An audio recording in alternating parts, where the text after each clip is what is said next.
Chasse-galerie, conte canadien de Terre-Neuve et de Labrador.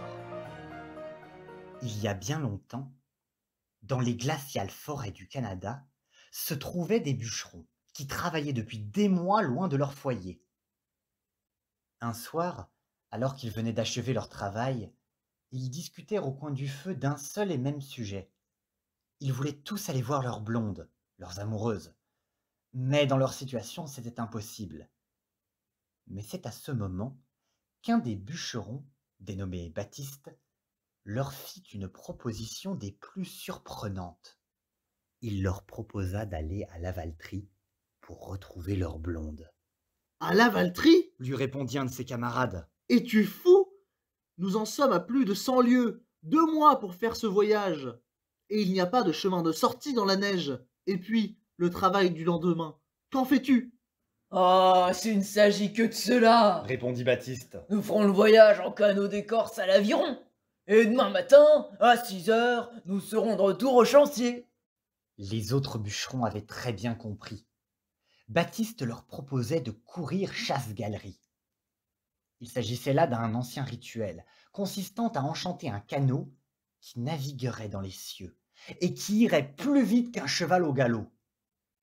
Mais ce rituel impliquait de risquer son salut éternel pour le plaisir d'aller embrasser sa blonde au village. En creux mouillé, Continua Baptiste. vous savez bien qu'il n'y a pas de danger. Il s'agit d'aller à la Valtrie et de revenir dans 6 heures. Vous savez bien qu'avec la chasse-galerie, on voyage au moins 50 lieues à l'heure lorsqu'on sait manier l'aviron comme nous. Il s'agit tout simplement de ne pas prononcer le nom du bon Dieu pendant le trajet et de ne pas s'accrocher aux croix des clochers en voyageant. C'est facile à faire. Et pour éviter tout danger, il faut penser à ce qu'on dit, avoir l'œil où l'on va et ne pas prendre de boisson en route. J'ai déjà fait le voyage 5 fois et vous voyez bien qu'il ne m'est jamais arrivé de malheur. Allons, mon ami, prenez votre courage à deux mains.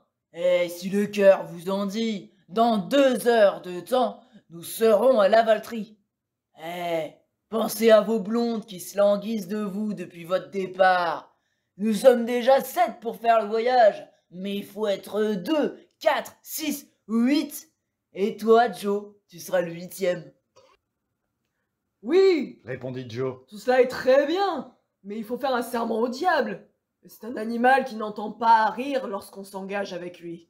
Ah, une simple formalité. Rétorqua Baptiste. Il s'agit simplement de ne pas se griser et de faire attention à sa langue et à son aviron.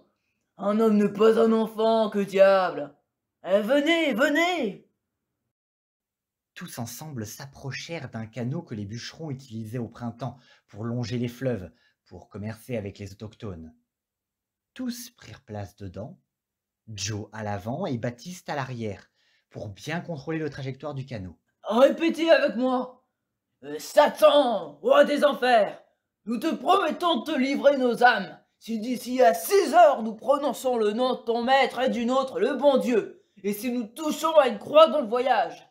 À cette condition, tu nous transporteras à travers les airs au lieu où nous voulons aller, et tu nous ramèneras de même au chantier. Acabri, Acabra, Acabram, fais-nous voyager par-dessus les montagnes. À peine avaient-ils prononcé les dernières paroles qu'ils sentirent que le canot s'élevait dans les airs. Au premier coup d'aviron, le canot s'élança dans les airs comme une flèche. Pendant des heures, ils voguèrent au-dessus des sapins enneigés de grandes landes gelées où les loups pourchassaient les caribous. Puis, petit à petit, ils aperçurent des lumières, des maisons des habitants, puis des clochers d'église qui reluisaient comme des baïonnettes de soldats.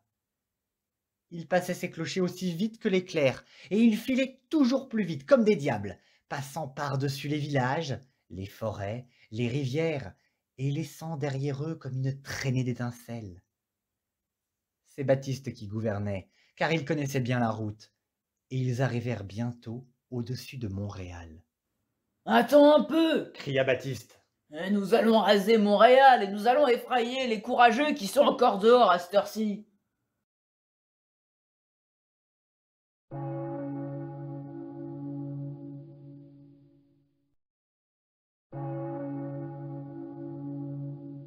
Un peu plus tard, les bûcherons approchaient de leur destination et le vent se fit plus incisif. Attention, hein, vous autres! Cria Baptiste. Nous allons atterrir à l'entrée du bois, dans le champ de mon parrain, Jean-Gabriel, et nous nous rendrons ensuite à pied pour aller surprendre nos connaissances dans quelques fricots ou quelques danses du voisinage. Ce qui fut dit fut fait. Et 5 minutes plus tard, le canot reposait dans un banc de neige à l'entrée du bois de Jean-Gabriel. Et ils partirent, tous les 8, à la file, pour se rendre au village.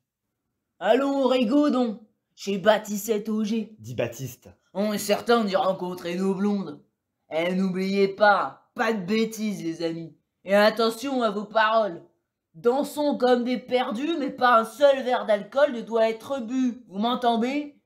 Et au premier signe, suivez-moi tous, car il faudra repartir sans attirer l'attention.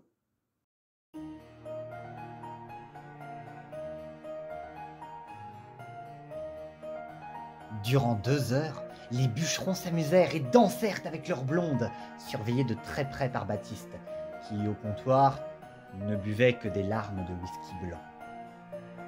Puis, 4 heures sonna, l'heure de repartir. Mais il sembla vite que Baptiste avait pris un coup de trop, si bien qu'il fallut le prendre par le bras pour le faire sortir. Après être remontés dans le canot, ils virent que la lune n'était plus aussi claire qu'avant. Cela voulait dire une seule chose. Il ne fallait pas traîner. Attention là, mon vieux! Cria Joe à Baptiste. Pique tout droit sur la montagne de Montréal, aussitôt que tu pourras l'apercevoir. Eh, je connais mon affaire. Répondit Baptiste. Et mêle-toi d'Étienne. Acabris, Acabras, Acabram, fais-nous voyager par-dessus les montagnes. Et les voilà repartis à toute vitesse. Mais il devint aussitôt évident que le pilote n'avait plus la main aussi sûre, car le canot faisait des zigzags inquiétants.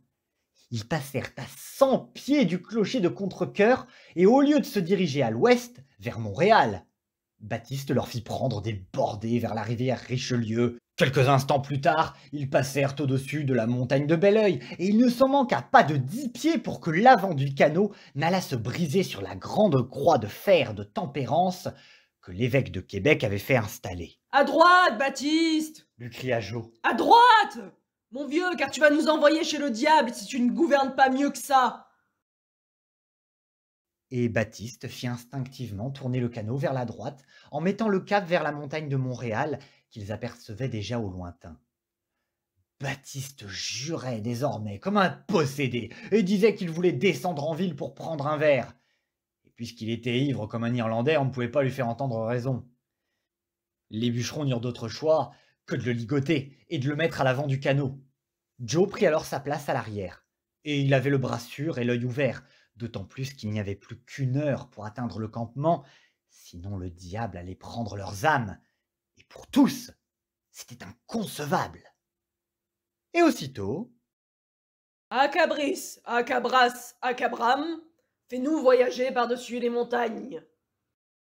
Les voilà repartis à toute vitesse. Mais alors qu'ils allaient atteindre leur destination, voilà que cette olibrieuse de Baptiste se délie de ses liens et de son bâillon, se dresse debout dans le canot, criant de colère à la face du ciel. « Mon genre du Dieu !»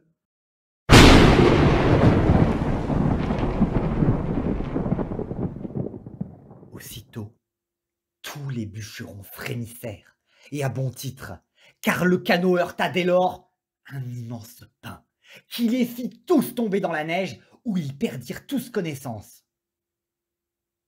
Le lendemain, lorsque Joe se réveilla, il était dans une cabane avec ses amis. Ils avaient tous été trouvés par d'autres bûcherons inconscients dans la neige. Joe souffla, en songeant au principal. C'est que le diable ne les avait pas tous emportés.